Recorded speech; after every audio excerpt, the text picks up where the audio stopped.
imroro jirumutogo dilo chodinin rainin parchonalan apindu yang analip chodinin kano jirwainini bina jwar maladam gile tigan re nari lo chodinin tigan bidawan kalina pero maladam pagjanji ni mon malak ano chadro tele lo chodinin ani jen kajara manalip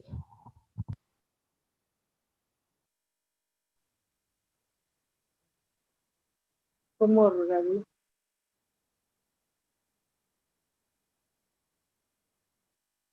Happy New Year nga ulit.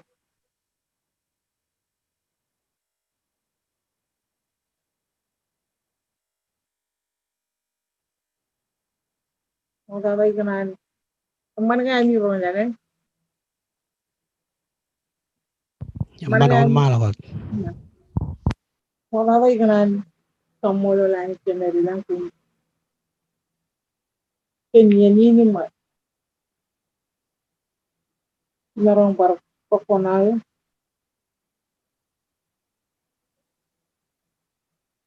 Kamulo kagagi rin kinilang kemer kanayir marong.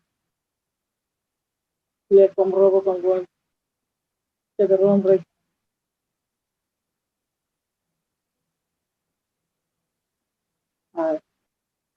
Pokonay rilor kayo. Wala dyan ang malak.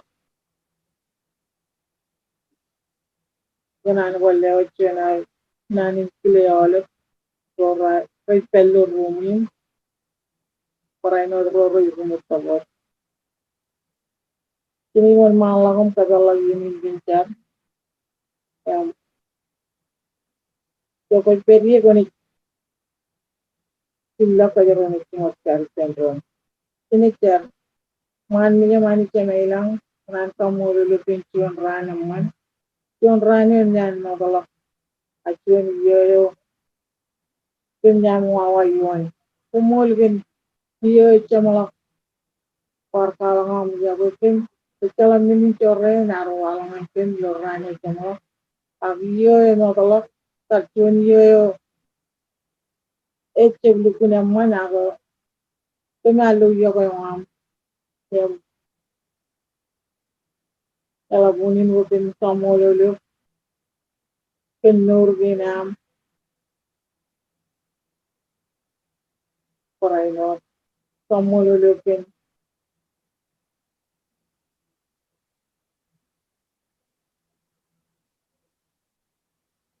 Minutun chis. Roy mo ba yan ang mga malang pelping luchar. Jaje wajini. Aje 21 minutes ni 21 minutes finally man nila pero chargin all chargin tunangin ni doon ng parang aje wajini ni Roy than this price amen.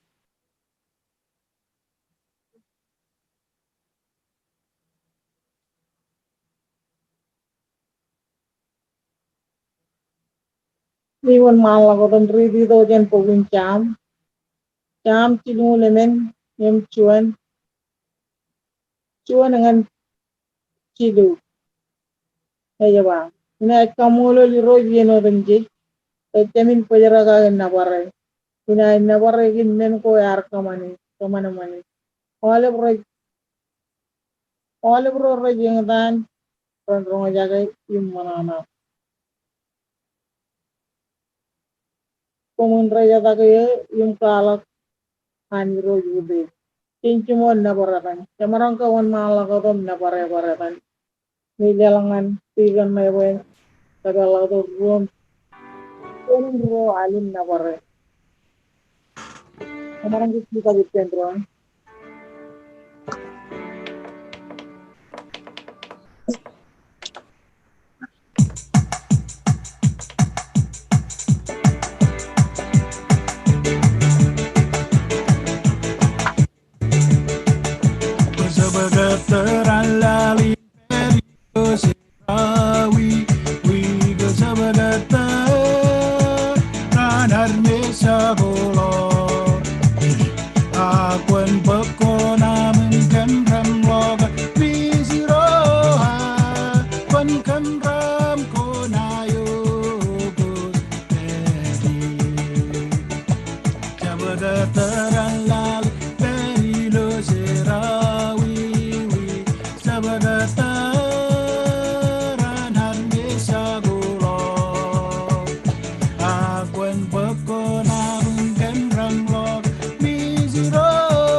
Sebagatera l'imperio sera wiwi Sebagatera narnie sagulo Akun pekona mengkembang logan misiroha Kembang konayu kusmer Oh ben kembang konayu ijo gusperi Ben kembang konayo ijo gusperi Segaron tolak ajen sigin ben walong nanane Ben kembang konayo gusperi Oh ben kembang konayo gusperi Kembang konayo ijo gusperi Segaron tolak ajen sigin ben walong nanane Ben kembang konayo Sebagatera l'imperio sera wiwi Sebagatera narnie sagulo Pekona tim kembram logar misirohan Kembram konayo guste Ihoban kembram konayo guste Kembram konayo ijo gusperi Segaron tolak ajen sigin kwan kwalok nangane Kwan kembram konayo gusperi Oh ben kembram konayo air ijo gusperi Kembram konayo ijo gusperi Segaron tolak ajen sigin kwan walok nangane Kwan kembram konayo gusperi Amen.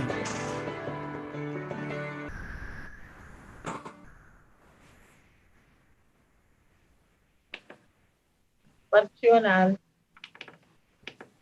Bukan personal.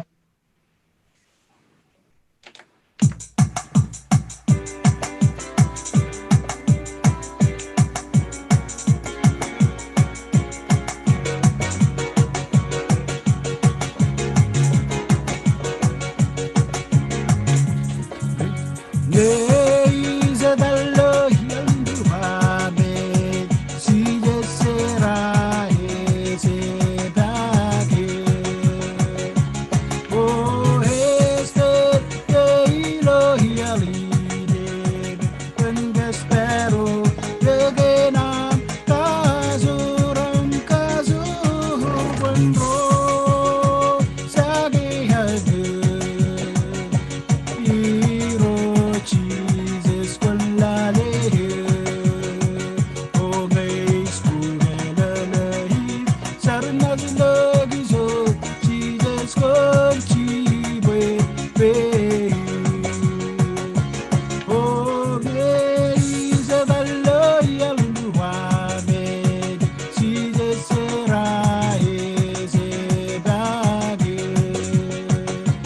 Oh, este que Elohi alinebe, te espero, yagina, kazuram, kazur, wenro, sagi hadir, hero, Jesus, kwalale,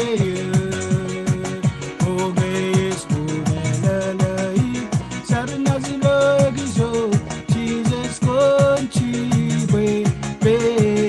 Jesus, bedron, oh, Jesus, baby, Izai, guzi, oh, gran, oh, Lord, Yahweh, baby, when the sparrow, again, kazuram, wango, sagi, hadir,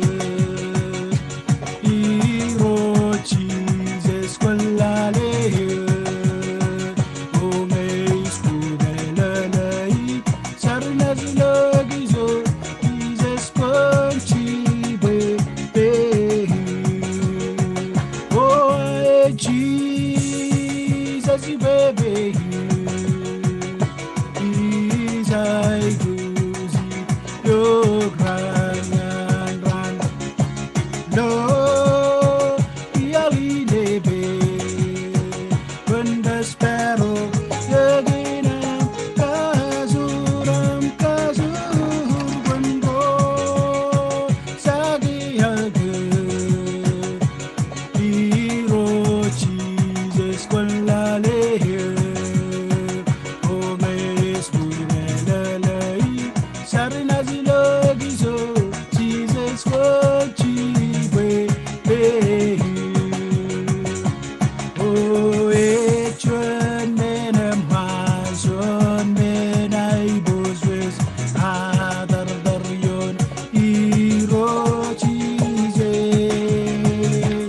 oge ora mai de mani en Jesus adar daryon iro Jesus oh echwen menem hazon menai boswes adar daryon iro Jesus ora mai le mani ben Jesus adar daryon iro Jesus hemman sen adar dari ben Jesus adar dari ben Jesus echela gazorre na palo sen adar dari ben Jesus adar dari ben Jesus adar daryon iro Jesus hemman sen adar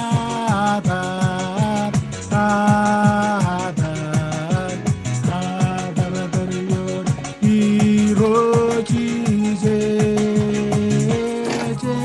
adar dari ben Jesus adar dari ben Jesus adar daryon iro Jesus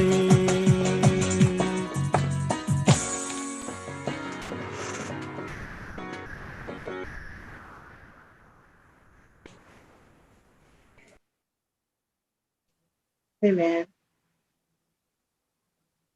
Ini kita tiangan pada yang maurut jalagai kelangan awal hai video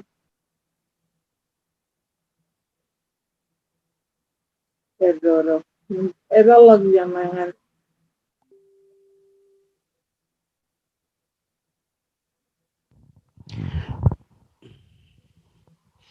kumbol kerintian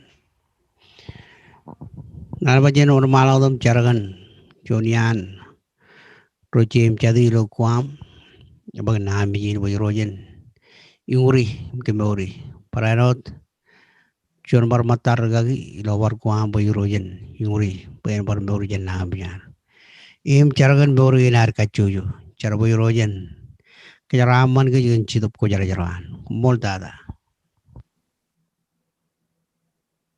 mau kini pada awal kecil tuan ragamu channel chat ini cuma cari pada mana kalau kalian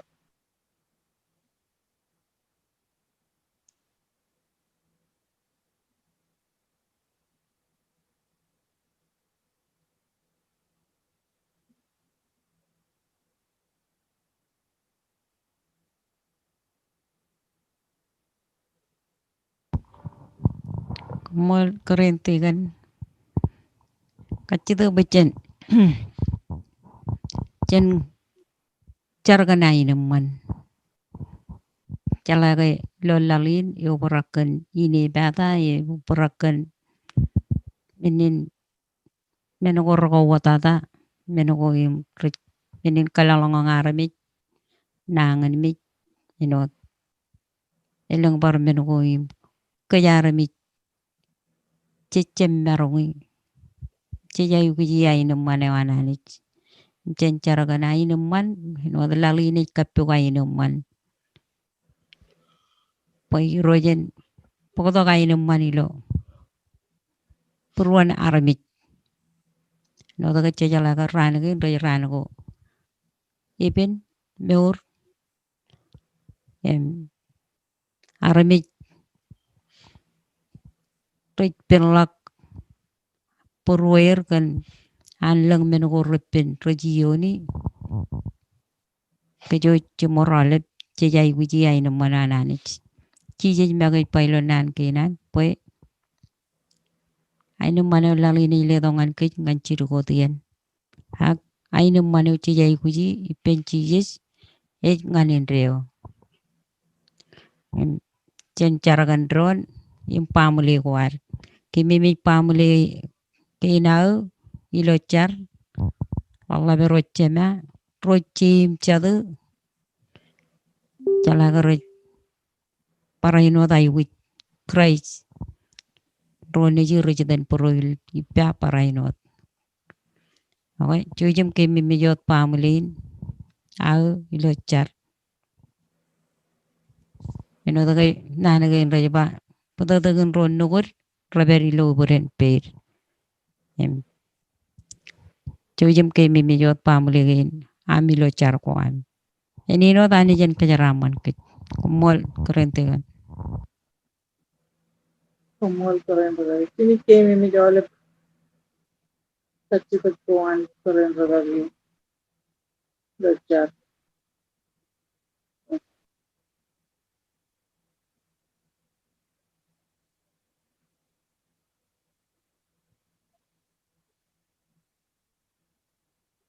Hopefully nalikar ini podo chamala ya. Ilmun lang abar. Ada ham ai bidin. Kwan jalagi boji. Koi bagum loy. Ai ganan chere cuan. Cuan ya ayo.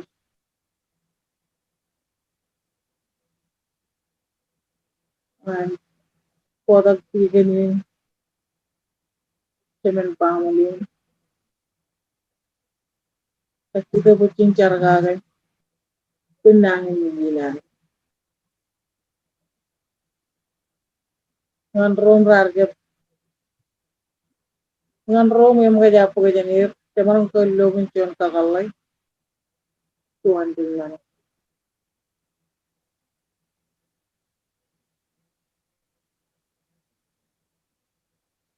ni clear ruga gince mere buen kota kalai kacci tu mai pan gin tiar kalai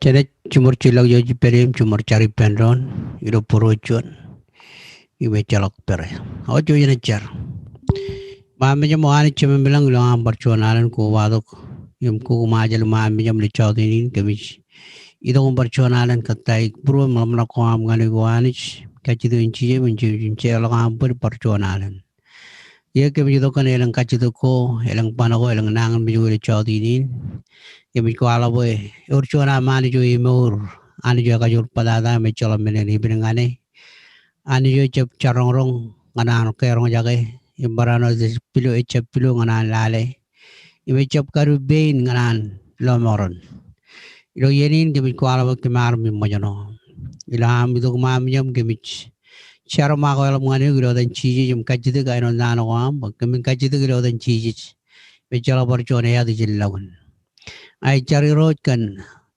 rojim chadu milo kuam dunia ligaro chadu macim belo nang milo aj pedal kan nang mijin alabem kam jangan arbi yod mij cari rojim kajidin chijis ponjo jum yuri im kemori jan nang mijinan im brano cargan regagi omata echai lo ailinginot carum kajidin chijis ponjo jum brano yuri im kemori jan nang mijin peragage ide chodin in railin Imbrano ngai cari roch ida chawdini kan meuri nam ka jojo anich pokon jojum ka jor ke mem chibangem telege milo ye inagal lam thada i charangan chedu ko jar jaram ben perido meuri nam ka jojo im kobra kem gage bayang la bulga mo bra kan chidu ko jara jara wa pagala ka ole men ko ri ka bang Morin Christian ko am the mi yuanich bayang la bi chigin chidu wa mo le morge na bar chonaran ngai chari roch kan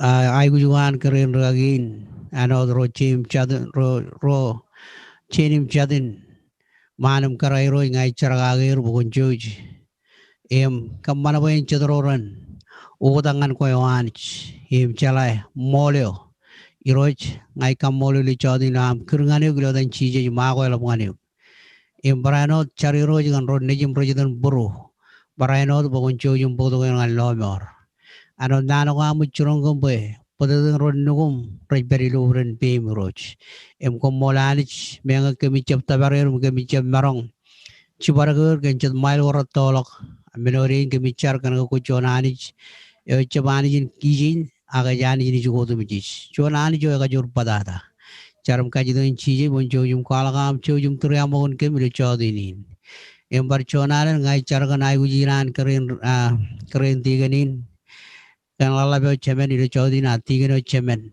ngai chari rojum ka jidon chijes bogon chojum yungori em kemori jan nang mi ngana ka choju rojum ka ga joren bunnin ire chodinin rainin kamol de guanjum komol chijes embrano dai gu ka choju rar je wal lai ni gen ngai ka jidon chijes bon chojum lo da kal ban rin rar ka judak tuan mi barun beir ungrier gan kachitu ko airwanich ngan nangan mich kon ungri ngai katabar kon ungri ngai panim majana kon ungri ngai eleng mini na yugo ilo kabi gunan financial ungri im kajaram mane ilo chodinin parchonalen kemi leo purwo malmana ko am ngani kemi kamol ri gwani kemi ro dumjis ilo dan Jesus Christ kemi charam ba ko mol amen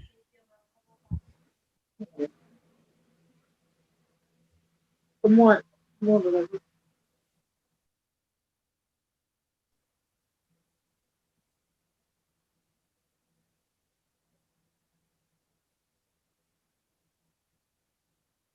selalu bertanya ke dan uang oleh itu buat amen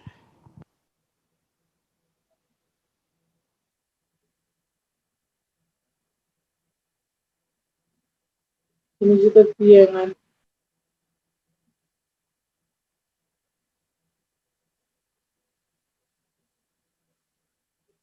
untuk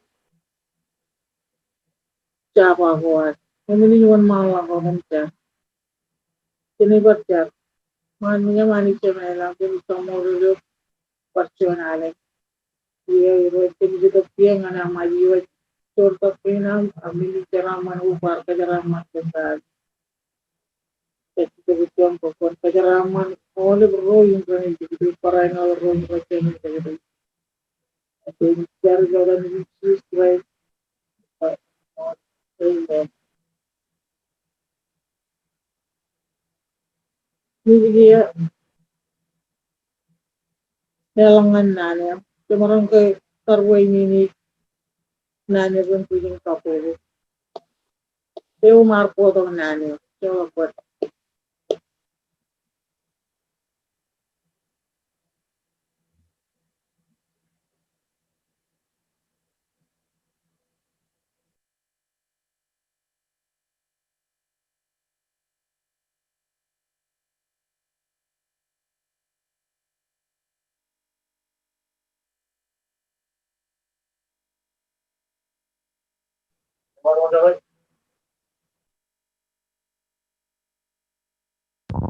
man on malagot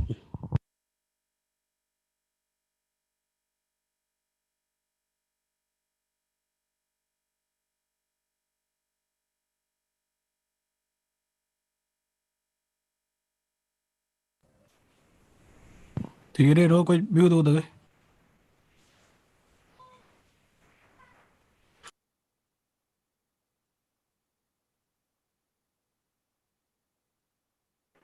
Malay, Man Mo na lang malak. Nga would jar. Kasi ba natin when Telio Chaudhary Varana Kadari and Nagina. You do win Tilimagan Kiri Chaudhary. Lecture. And it's Chennai Chaudhary Komol. Komol will do you as more Raman. Then Komol Kanagina or Muroka Fire. Considering for what Telio and Kalajori to Tangira. Porano Kadari. Winchala Nagina. Or Pudar. Good. You know, then you cry. More. Army. Now, what? When you get a memory of Charlie, you can charm. Ogun charm. So much you kept a while of your own. It's your nan Kaduru, Emulan, you look on no other. In my own yard, really all about raining, except our the only charm. Wait, Nani, Emula, and Ron Melody. Yakaru, I Alan Melody. If you would yield, if you went to come years and years for a widow, look, you want this. And you get reason on it, you do your and you got a little with Silmaga, you got charging. I'll eat the Yahweh. I'll eat the Yahweh. Eo, Eo, one in the Jonan Kaduru, if good, you know what away, Yakaru, Kalmology. Up, local Kalmology and Simon, they meet cousin kids, none again. They join that clearly. Here, in it, Alezo, you Cemery lang araw. Kanibaro ko yung niya. Ang nanay na yung mga kanindreo. Ya jab ledo niya, ledo kanindreo. Pero rin nanin nindreo, chala chamrogon. Gawin na naman. Ang marong kubuj ka jiro yung wayaw ko. Kaya Chihuahua yun 2021. Tabar lang yakoy nan. Ay Chihuahua niya, yung kanindreo. Kanindreo. Chala chamrogon. Toronto iya ta. Ako yung nanwang kanindreo. Wadak ini ako yung nanwang. Jadi ko caraman, well, MJR cara nan, kadang kita kadang.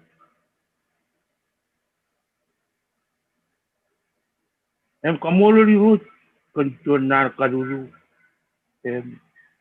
Mereka icap yang anak orang jaga, Chihuahua yon alvin yagain me, Kidmori, Chen, 2020 and 2021, MJR Wawa yon.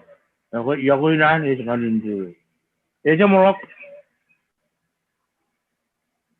2020. Akhir 2001 ke Februari yon. Yakoy nan yung kadbaro nan ngan kejut semua. Ini ecip tuan kata kaya itu aku yon tuan harus lagi ngan kemudian kaya itu orang ini kemudian ngan pit. Ini nana ada tangan ini pun orang terima kita cakap ini. Jadi orang penguncam. Kamu lagi rot kenani. Mayar, yang kiu ada orang ini orang kalau mau ajar kan, kiu.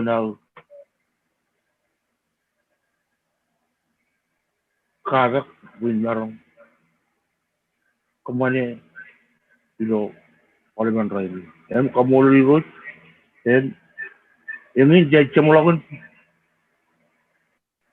kadakar ilo chaudhuri ani jen bari ilo uni ngadang ekakaliyo em ini kilo lagi chemer bueno wan malo ko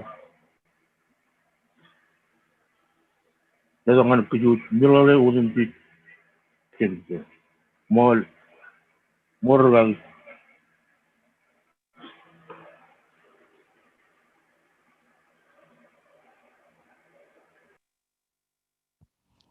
Amen. Orchada manana kan chuanana manjaro jaga. Enero lang kabu manchis.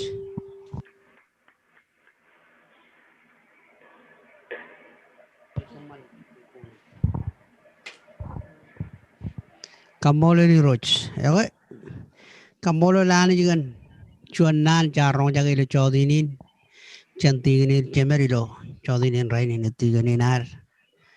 Kamolo le kenage nani nelaban. Kunali karilo chodinin ni jaba. Ag ijilige yago am. Eo jinganin reo. Imi manana kenage konaj lo morani. Em.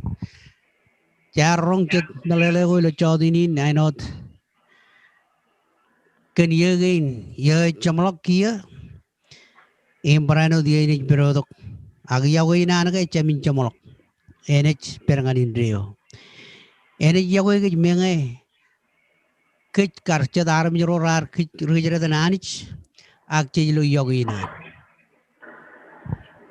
em kamolo lani jilo chodinin em alanga yago ina enech perilo kech kachojo yago anani jilo ar monona gaga im kamolo legen yago ina le dongal morgi ina lo nijin Jesus Christ kitamak chani brano chala yago eron ano nano wani churung ko jilo John chongol chilu im chilung le menione jiba ijle wangan kom chon kiene ger komun yago eron ab modada ani jagar yago ikich imar kalikar yago wan ilo ye chamolok ngan raini ke jangan kubai pendon ilo chon rano egel ilo wigi nagel ilo alngi nagel ilo yei nagel 2020 yago ina ngan kich e chep chamolok e me ngan indreo mayele ne jidok im bagrod mi jera na trijek e me na pogologir ngan jo im nyan keboje ngan rodron yago Cerun caraman. Elang yago ine perilo kech im chi legi yago ananich. Ego itamak koim nga kayaro marong yago rojat. Kayaro marong yago eron. Ken yago an Christ lo morguarro. Ine barridi ba. Ilo chon chilu lemen. Ilo madonare nga jiba. Komun yago eron. Ijleo ingan kum chuone kien agel. Komun yago eron. Ano da yago kum. Wow. I know that Yahukum. Em tebe the Galun Chalai. But Yawaning and Boroan. Echamin Chamolok. Em Yawaning and Boroam. Echamin Chamolok. Ilo 2021. Mayan Karona Ilig Morin. Ilo Tere Chijina Jidok. Ano Chontere Chalok Chone Emarun Chalagare. And a Jidok in Pog Rorich. Legi yawani roch lo morwane wana legi yawani roch bagay imorgage tamak lo Jesus Christ yawanani ar chiling dok ilo chon chilu chongol jino bakanani yawal ar chiling dok nejino emagayot pues chabaro de och tamak lo yi eban chawo ayan eba ena mor indreo kamolo lanich kolo nani nilguna man Ejba, common yago eron. I know that I yago kum. I know that cheese yago rodum jich. I know that cheese yago. I know that cheese yago roro jidok ilo ebe meno ag ilo rano rejidok. I know the rondejir, rochibur, rejiro tolak, and yago. Ejba, I know that yago kum. Eba common parano yago eron. common parano di ako eron. Chon nanin churong e kajur. Echep chon nano e churong ka innem en chon meno en bijulak. Ag chon nano e nganin rio. Kanaga langum lal imeno bijilo ay rana yunlak annano wan rechemin chemolak. Rechemin chago. Yagan rechemin chago. Imelu kun alikalo nanin. Aywa. Elango como yago eron. Eba innem Oliver chale, boko much regalora. Kaya yago ananich. Echabilo nanot, aglo nijin Jesus Christ. Belang Christ is very low more war. Yago ananich is very low more war. If yago ananich, kada kinkich, but chen chale yago rochet. Ano dani ma komuni yago eron. Emalanga chani yago eron, dana ibayana. Ebarana chale.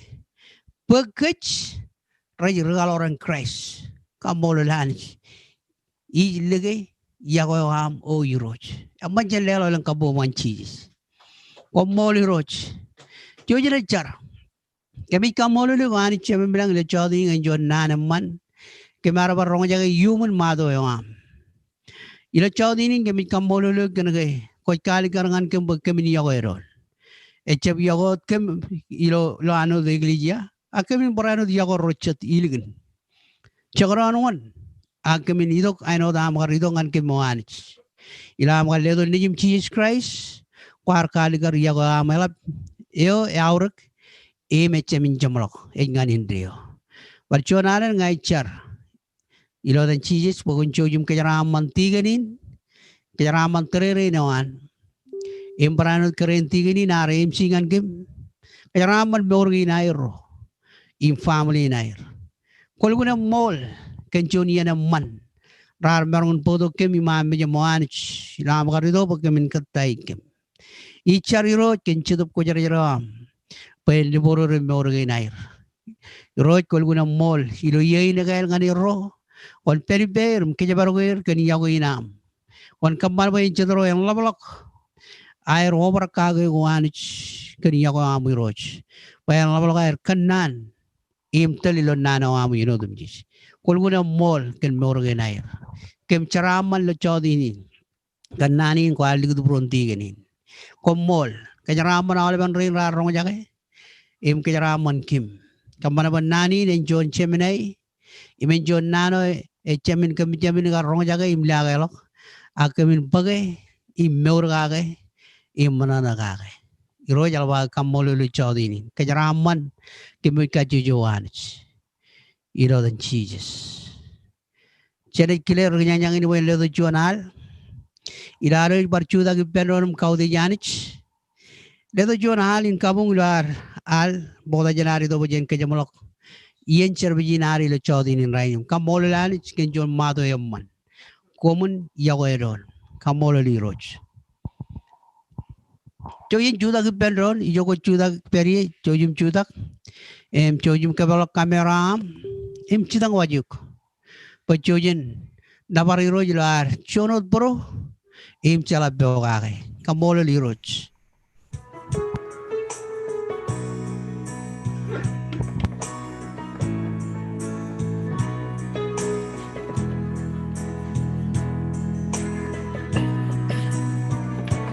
Airos eza Shabbat Isami negus Escababuige Hilo melajo Emaruru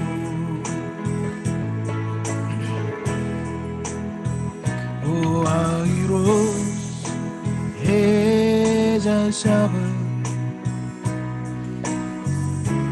Isami Escababuige ilo melajo emnaru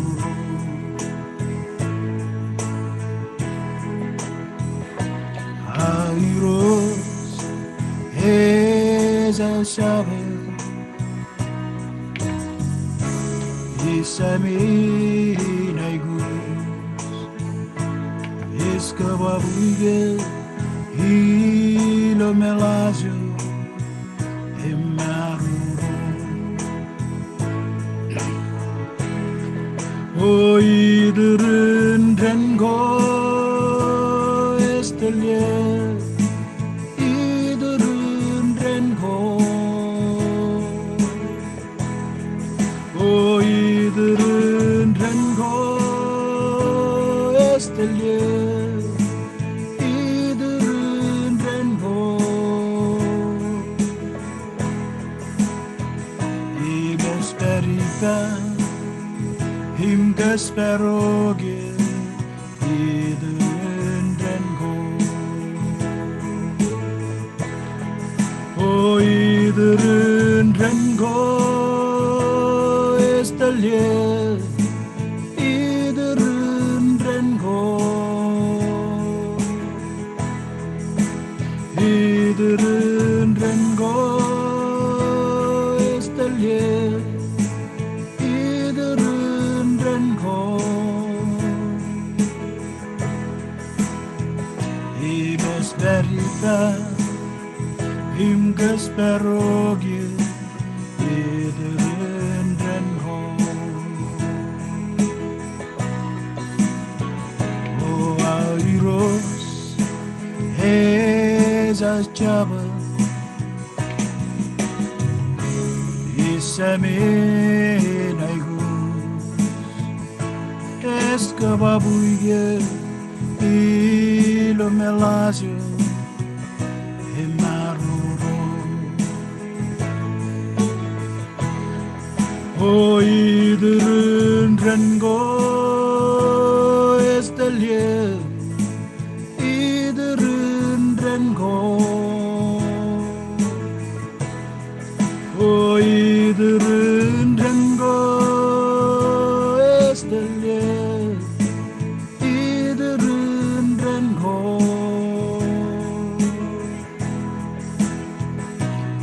esperica him que espero que 이들은 rengo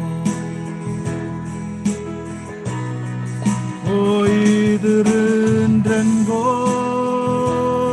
estelier 이들은 rengo y me esperica him que espero que 이들은 rengo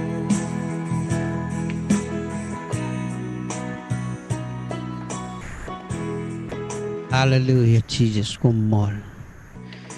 Kemit kamolulu ko anits. Barchonana la chaudinin rainin. Kummolagin choniya naman kemarabar kubado iman medyo mo anits. Kummolagan ayaw man kemijing jagi la chaudinin rainin. Kummol kenaga kwa lodo kem ako lodo kem ilo yen sarbigin kajujo anits. Komol kan kabide am ko jile to gino dum jich imlu de geno chun woylo tor chen paranaron nalangan kore kuan ngan bruan barano tolalok imle to kajaraman ngan murgina komol ngan alban rain rar ko bado gile chodinin imrong jagen nani na Konchojim chibangem bayanendrin am kowai pendron emendrin am kalangam yagoeron boy roiligin ran redogum kanan imbayangin rajar majoro aloram kamolulu goan chido chodinin lonjim chijes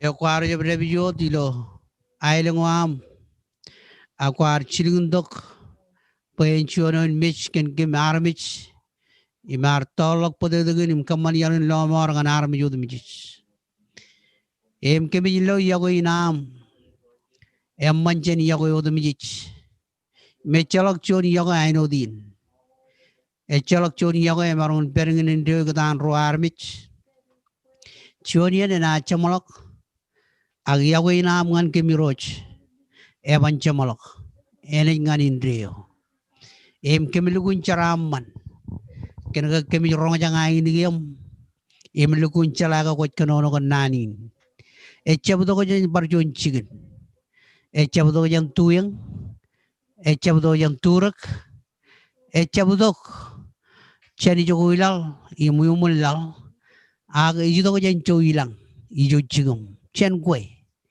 em kem charaman kenaga orchon cheme me e bagekem orchon am rilomar orchon am king king yon king ro ijro yon iro imam rudal im rulomor im chonam ruler komol kan alban rain im komol kan tigan rain charam kajidul chije jiram barajo kem barchonalan bogon choyum kajaraman kem choyum peribam ilam na chibelok choyum kajbarokem jan minin kokore odmijich em hini bada wan armi rokachoyo im barano dirego irenwanego im mero rachabamman paranjab ke badokem komol kan nano am ilo nano am lo ral nyongol chon cham e bob togodak e chamin ke bago em barano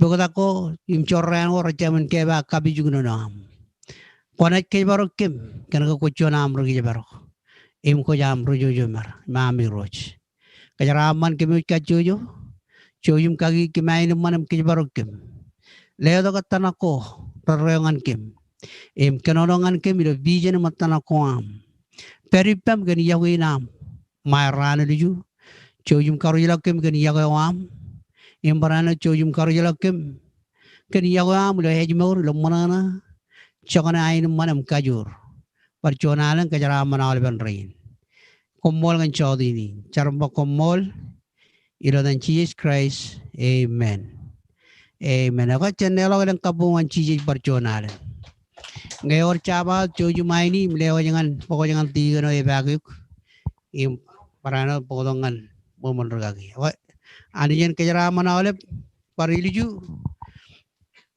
chimjona em karen ragago nach podon nano Chester Chaja and it's on Malado Mimsi, Ilorano Liju and Karen Ragi. Sunday, Chupok Chongolawa, Tujiniver continue Charmani in Arang.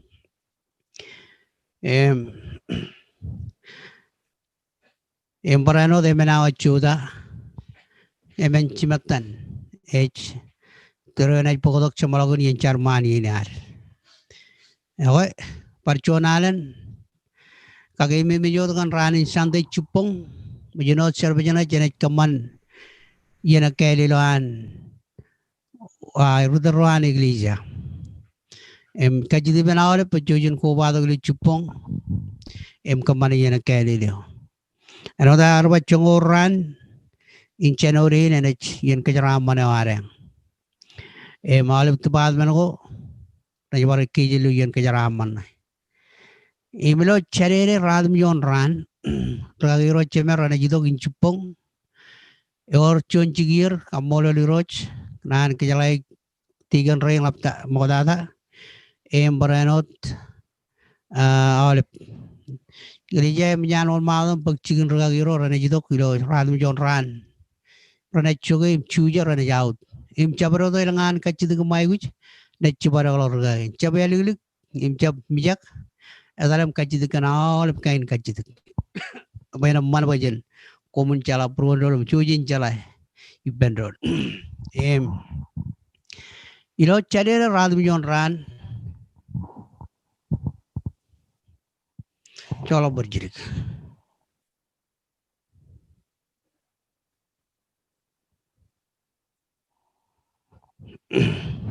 Ilo chalere